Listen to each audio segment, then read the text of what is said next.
Greetings, ladies and legends, and welcome to today's edition of Re-TFOS, where I take old stories I've narrated and update them to modern audio standards. This particular story is called Don't Do That, written by Sacamato. Pain is nature's way of saying, don't do that. Endorphins are humanity's way of saying, hold my beer. A conversation between two xenoculturalists 8 months after first contact with humans. Dem R. There is something strange about these humans, Naz. Naz Kef. So you keep saying them. I know, but I found a specific thing that's strange about them. So there's another specific strange thing. Humans are strange. We've already established that. No, I think I found the strange thing that explains all the other strange things. Oh, well, yeah, that would be something. Is it something that we can publish? Maybe. Can I run it by you? Go. Okay. First, the one thing they brag all about, all the time, capsaicin. Yeah, you've heard the joke. What did the humans say to the apex predator that was about to eat them? Careful, I just ate some food with capsaicin in it. Yeah, they're always warning us about how their food contains capsaicin, as if it might be toxic to us. I have their food. It's pretty good. But not harmful to us, right? Humans go out of their way to warn us about capsaicin in their food. Some of them think it's funny, but most of them are serious about it, like they're warning us to prevent a diplomatic incident. So why do they warn us? Do their dogs have a reaction too? Other animals on Earth? Maybe, I don't know. But what I found out is it causes a reaction in them. In humans, like it's toxic to them. No, it doesn't do any damage, just some inflammation. In very high doses, the inflammation itself causes issues. But there's no direct toxicity. It works by binding a certain receptor and lowering their sensitivity to heat. So, if a human eats something with capsaicin in it, their mouth feels like it's burning. But it's not actually burning. Why do they put it in their food then? Exactly. So that is Exhibit A.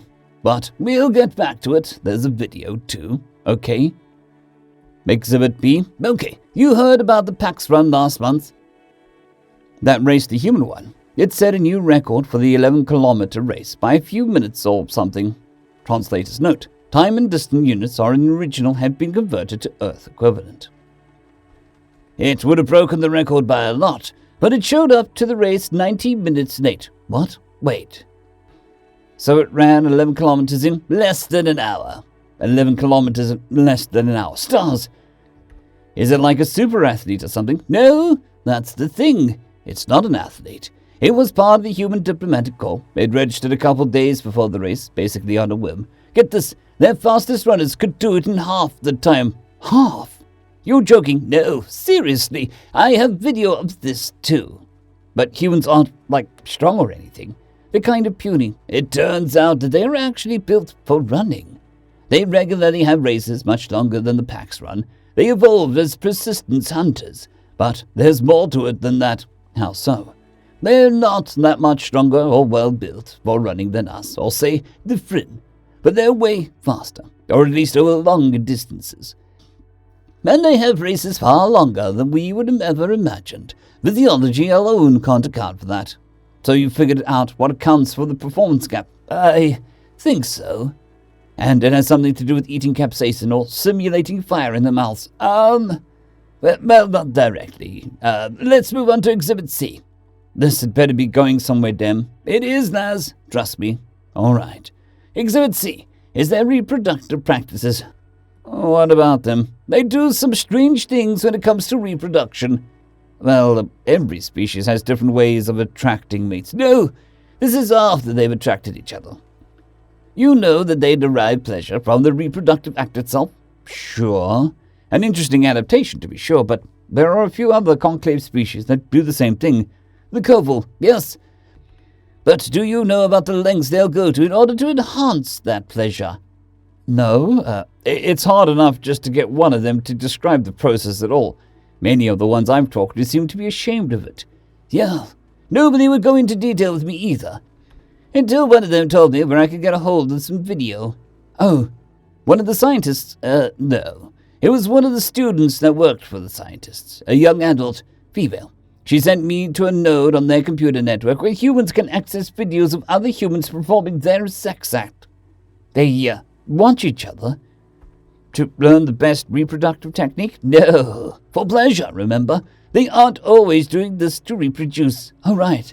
Still, not that unusual, but you need to see this video. Here, look at my datapad. Stars, they're ugly. Interesting uniform, though. It exposes the very parts they usually keep covered. What is it holding? That, my good lads, is an instrument of torture.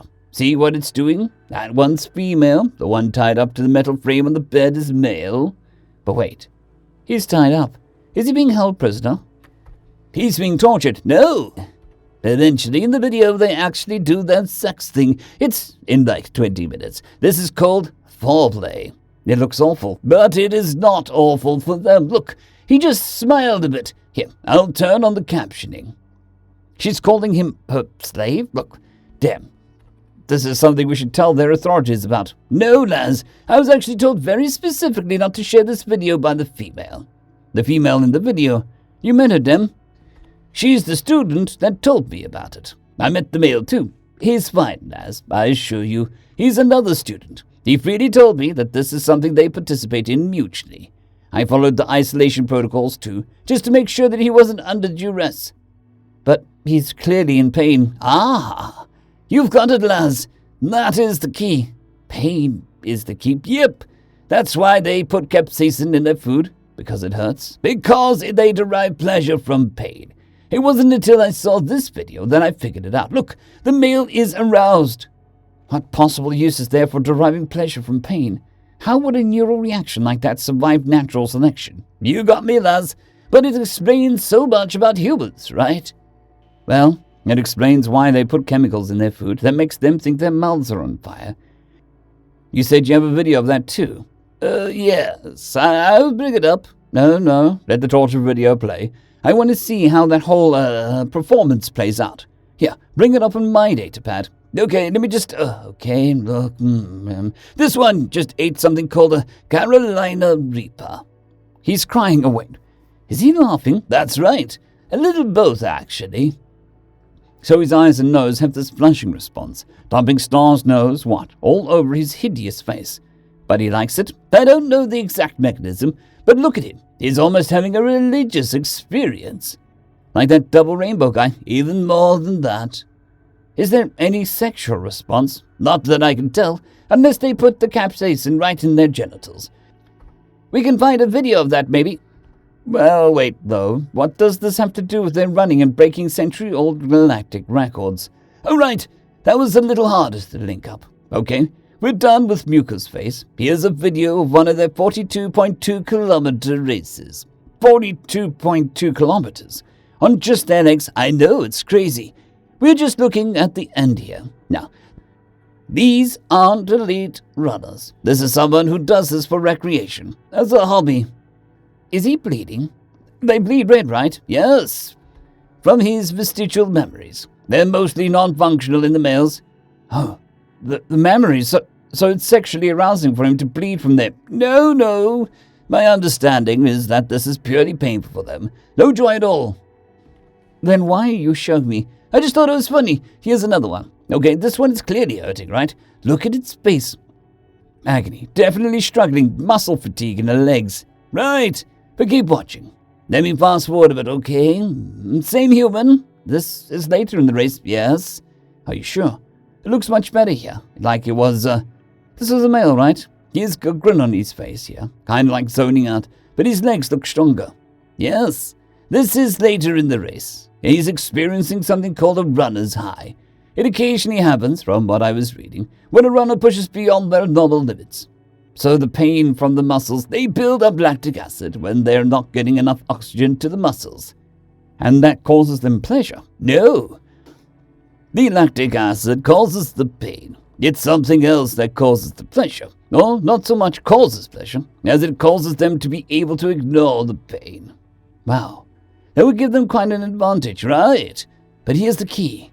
Okay, fast forwarding, same runner, now finished. Look, bent over, clearly hurting, right? Right. Now watch as he stands up. He's smiling, laughing, crying, like Muka's face.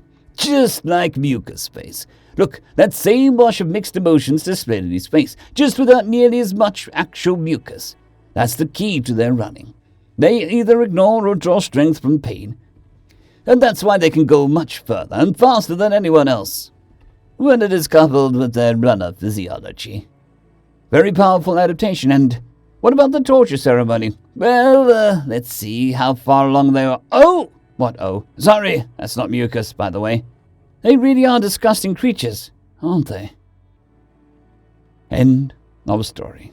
I'd quickly like to thank our Tier 5 channel members, Caspar Arnholtz, John Creighton, Manatharia, 050, Dragzoon WRE, and Elijah Silvercross. Thank you very much.